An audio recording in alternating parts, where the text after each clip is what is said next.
Okay, let's dive right into this explainer. Have you ever felt completely drained, mysteriously cold, or like your brain is just wrapped in a thick fog? Well, we're going to uncover exactly why your body might feel like it's running on empty and trace it all back to a tiny little gland in your neck. Here's our roadmap for today. We'll start with part 1, thyroid, the body's engine. Then we'll decode the low and slow rule and look at the main causes of the disease. After that, we'll cover symptoms and severe complications, diagnosis, correct identification, and wrap up with treatment and lifestyle. Let's jump right in. Section 1. Thyroid, the body's engine. Understanding your basal metabolic rate. So, the absolutely crucial point to grasp right away is that this butterfly-shaped thyroid gland, which sits just below your larynx, is essentially your body's engine. It acts as the ultimate controller for your basal metabolic rate, or BMR. By producing two vital hormones, T3 and T4, it dictates exactly how fast or slow you burn energy. And that's even when you're just resting. It's not just about weight either.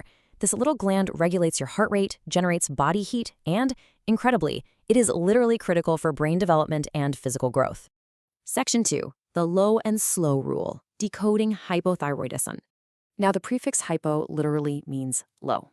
Makes sense, right? This means your thyroid gland is underactive. It's failing to produce enough of those vital T3 and T4 hormones we just talked about. When those hormones drop, well, everything from your heart rate to your digestion drops into a sluggish, low, and slow gear. Energy production stalls out completely, and your entire body pays the price. What's really fascinating here is the specific demographic this hits hardest: females over 60. Now, anyone can develop this condition, for sure, but women who have gone through menopause, they're the most at risk. This is because of the natural hormonal shifts that happen during this time, coupled with a natural atrophy, or shrinking, of the thyroid gland as we age. Let's look at how this builds a really elegant, logical feedback loop in a healthy body. Think of the hypothalamus in your brain as a sensor. When it senses low thyroid hormones in your blood, it releases TRH. This signals the pituitary gland, which is kind of like the manager. The manager then releases TSH, thyroid-stimulating hormone, which is basically a command shouted down to the thyroid factory to get to work and release T3 and T4. Once levels are back up, the sensor tells the manager to quiet down. It's a perfect system. Section 3. Main causes of the disease. Where does the chain break? Okay, so how did things go wrong? We generally see two variations: primary and secondary hypothyroidism. In primary hypothyroidism, the factory itself is broken. The thyroid gland is damaged and just refuses to produce hormones, no matter how loud that pituitary manager yells. In secondary hypothyroidism, the factory is totally fine, but the manager is failing to send the instructions. The pituitary gland simply isn't releasing that crucial TSH command. Let's break down the primary culprits here. First up, Hashimoto's disease. It's incredibly common and honestly quite ironic. It's an autoimmune condition where your own immune system mistakenly attacks and inflames the thyroid gland over time. Then, on the complete other end of the spectrum, you have something as simple as an iodine deficiency. Your thyroid needs iodine, which you get from seafood and iodized salt, as the raw material to build hormones. A simple lack of it completely starves the factory. Other causes include congenital issues, where a baby is born without a functional gland, or medical interventions. Like if a patient's thyroid was surgically removed or treated with radiation to fix an overactive thyroid, that eventually pushes them into an underactive state. Even certain medications like lithium can interfere with hormone production. Section 4. Symptoms and severe complications. When the engine stalls. Because the metabolic engine is barely running, you get this massive cascade of physical fallout. Since calories aren't being burned efficiently, weight inexplicably piles on. Without cellular energy, you're constantly exhausted.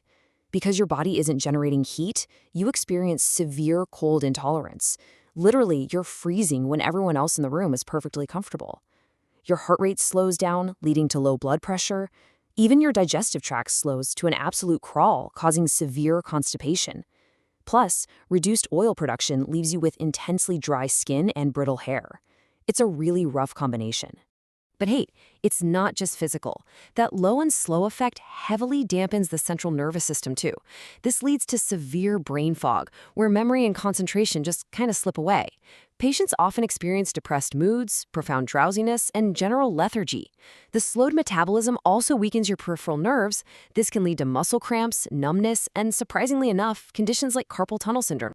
Now, in a desperate attempt to fix a failing system, the body does something pretty remarkable. It creates a goiter.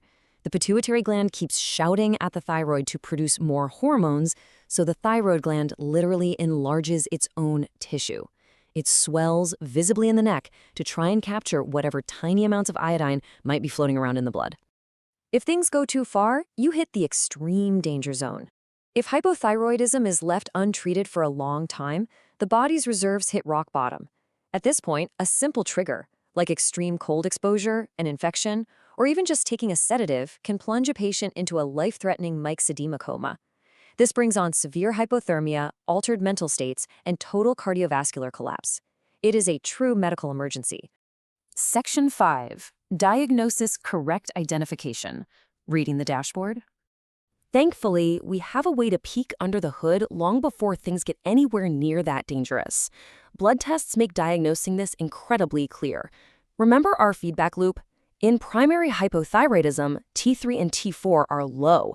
The pituitary manager senses this and starts screaming, meaning TSH levels will show up very high on a blood test, desperately trying to wake up a broken thyroid factory. But in secondary hypothyroidism, where the pituitary manager is the actual problem, the TSH is dangerously silent and low, which in turn leaves the T3 and T4 levels low as well. And to figure out if an autoimmune war is to blame, like we see in Hashimoto's disease, doctors don't just guess.